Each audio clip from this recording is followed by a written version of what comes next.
Bismillahirrahmanirrahim. Assalamualaikum warahmatullahi wabarakatuh. Hello everyone. Before I enter to the material of this assignment, I would like to introduce myself. My name is Lailatul Filia with the end of my identification number 26. I am a student at the State Islamic University Sultan Maulana Hasanuddin Banten with the English Education Study Program of Faculty Tarbiyah and Teacher Training, Semester 2, Academic Year 2025. Baiklah teman-teman, kali ini kita akan bahas tentang idhar dan idgham. Sebelum kita masuk ke pembahasan kali ini, baiknya kita memahami apa itu ilmu tajwid, karena idhar dan idgham merupakan salah satu daripada hukum-hukum yang terdapat dalam ilmu tajwid. Baiklah teman-teman, apa sih ilmu tajwid itu?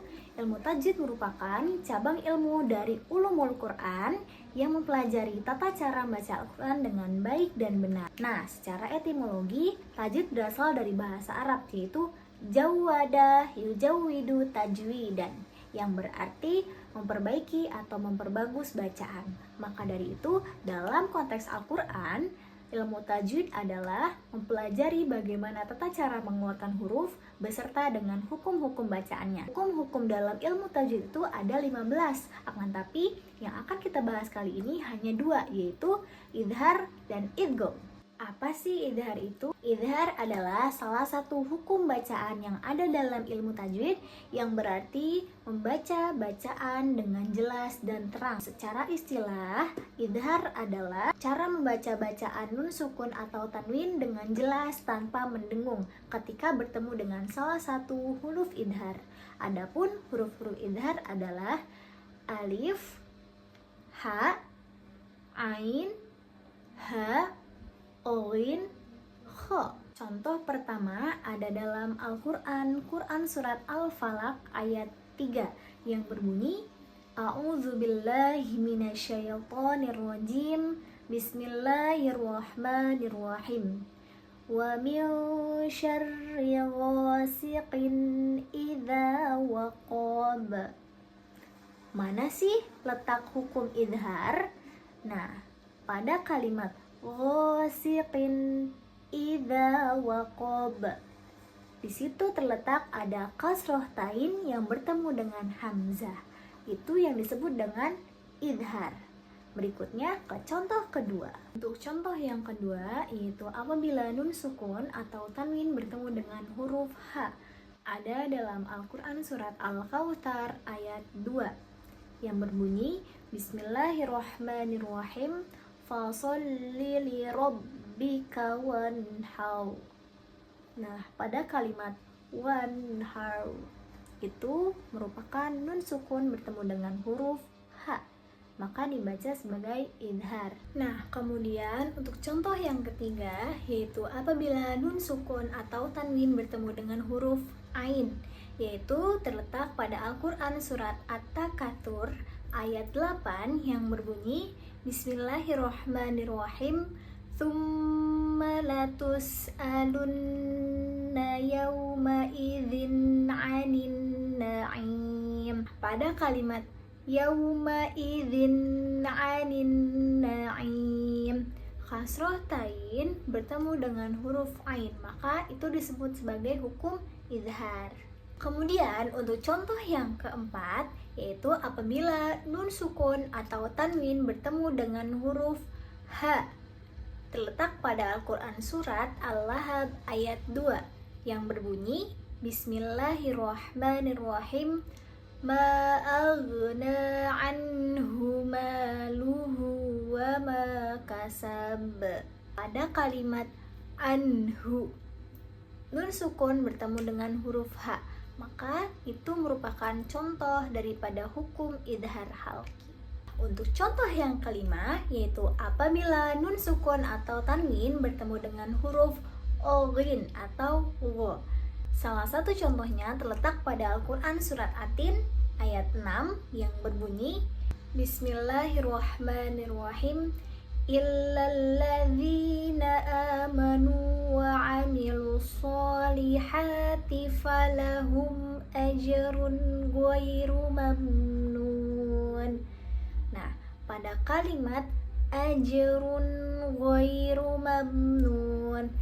Dibaca jelas, ajrun ghairu mamnun, bukan ajrun ghairu mamnun. Karena terkadang kita keliru antara ikhfa dengan izhar.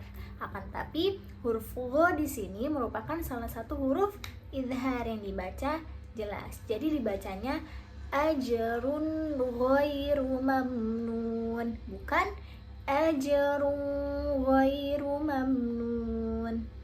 Nah, untuk contoh yang terakhir atau contoh huruf ke-6 yaitu apabila nun sukun atau tanwin bertemu dengan huruf kha. Nah, salah satu contohnya ada dalam Al-Quran surat Al-Quraisy ayat 4 yang berbunyi Bismillahirrahmanirrahim Alladzi at'amahum min ju'in wa amanahum min khawf. Pada ayat ini yaitu terletak pada kalimat min khawf. Nun sukun bertemu dengan huruf kha. Nah, teman-teman, setelah kita membahas apa sih itu idhar, maka dari itu selanjutnya kita akan bahas apa sih itu idgham dan ada berapa sih macam-macam idgham. Lalu ada berapa sih huruf-huruf idgham itu? Idgham dalam ilmu tajwid artinya memasukkan atau meleburkan dua huruf menjadi satu huruf yang ditasydidkan. Idgham di sini ada 3 macam teman-teman, akan tapi yang akan kita bahas kali ini hanya 2, yaitu idgham bigunah dan idgham bila gunah. Apa sih perbedaannya? Perbedaan antara idgham bigunah dengan idgham bila gunah adalah yang pertama, idgham bigunah. Idgham bigunah memiliki 4 huruf, yaitu ya, nun, mim, dan waw. Jika disingkat menjadi yanmu. Idgham bigunah sendiri apabila nun sukun atau tanwin bertemu dengan salah satu daripada 4 huruf tadi, maka ia harus dibaca dengung, karena dalam bahasa Arab gunah yang berarti mendengung.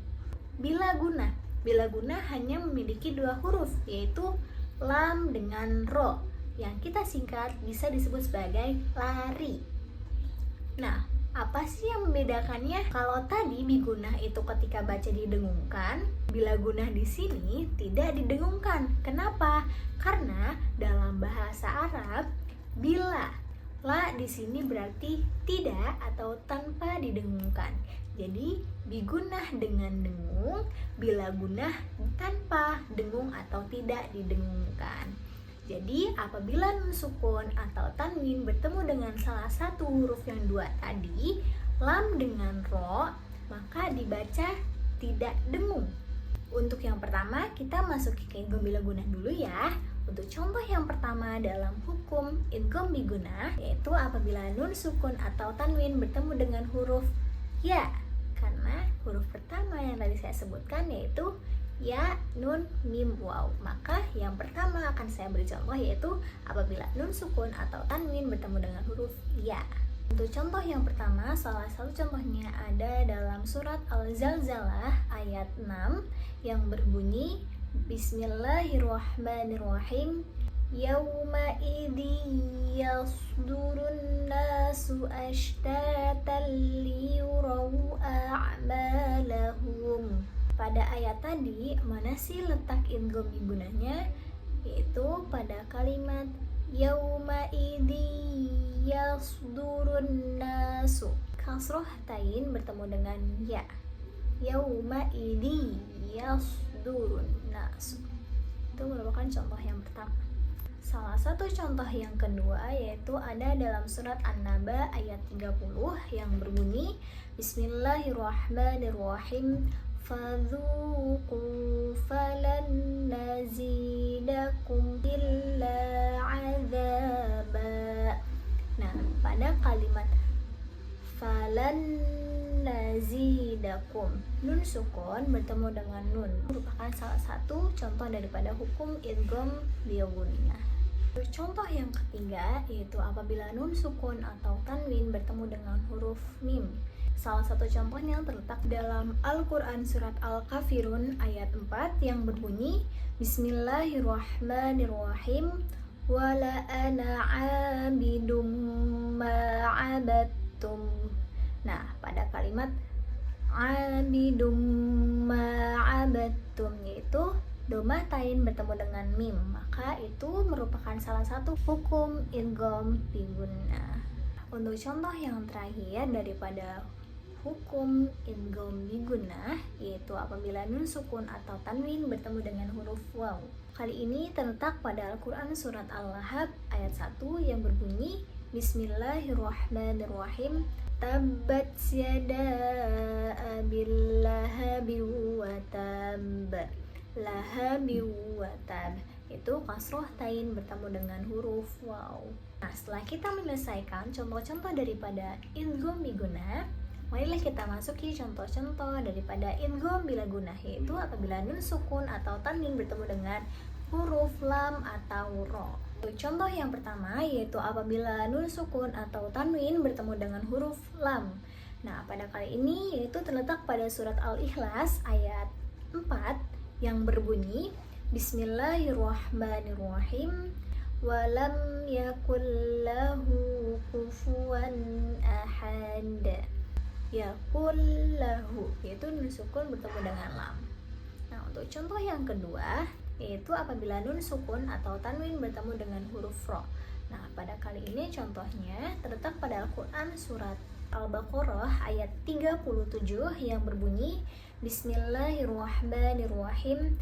Fatalaqa Adamu mir rabbihi kalimatin fataba alaihi innahu huwat tawwabur rahim.